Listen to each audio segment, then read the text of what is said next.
performance, he was 10th, and now back in that 14th spot. Sometimes when I watch these Xfinity races at road courses, it makes me think about rental go-karts, Jamie. You can go in there, slam, throw it in. No consequence, right? What do you mean rental go-karts? Just rental cars, period, yeah, right?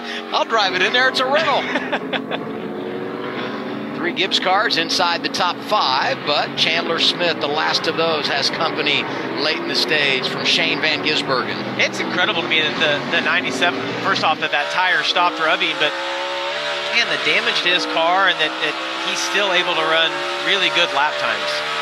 He's 8.7 seconds behind the leader.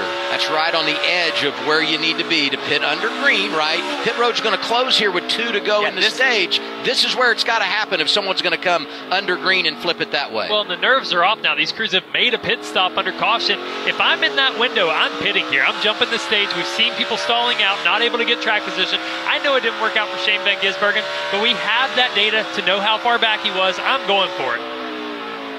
And they elect not to do that here. Pits have closed with 2 to go in the stage. So the only one to play the pit road games and pit under green today, stage 1 or stage 2, was Van Gisbergen in stage 1. Worked for him there. Doesn't do it here. And Justin Allgaier out front by nearly 2 seconds, going to try and get the stage sweep for a 3rd consecutive race. He was one of our pre-race favorites, just like this guy, the 00 of Cole Custer, 4th right now, Amanda. Yeah, no one knows better than Cole at being at the right place at the right time. He was telling his team that he's just having a hard time getting off these corners, that he just can't get the car to roll. But you look at that, it's kind of reflected in his lap time. But last year's winner started 4th, currently running 4th.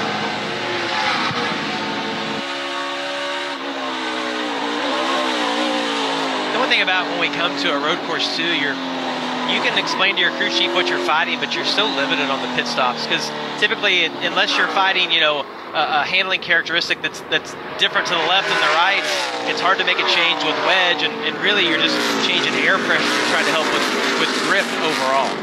Final lap, stage 2, and some lap traffic for our leader.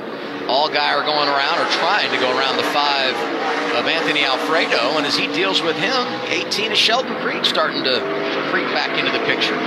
Well, and again, I know that these pit stops are so different, but I bring it up because Sheldon Creed, Josh Bilicki have track position. We saw them leapfrog multiple cars, so if you're Justin Allgaier, that lead's great, but that doesn't give you a big cushion here. Coming on the pit road at the end of the stage, taking those tires, it's going to be really tough to hold that lead. They have nothing to worry about. Jim Pullman is on the jack. You think Larry Mack ever changed time? Uh-oh. Matt DiBenedetto. Yeah, Matt DiBenedetto stopped on track. He stay green for now. Could be irrelevant as this is the final lap of the stage. Allgaier getting by Alfredo, heading down to turns 10, 11, and 12 for the final time in stage 2. There's the caution, and Allgaier can now cruise. For Matt DiBenedetto there, I was going to say, we've all heard the stories. Back in my day, I was on top of the pit box and changed tires. I never thought I'd see it again, but here we are today. Allgaier's just been remarkable when you look at the stages. 10 stage wins in 2024, and he has now swept the stages in 3 consecutive races. By the way,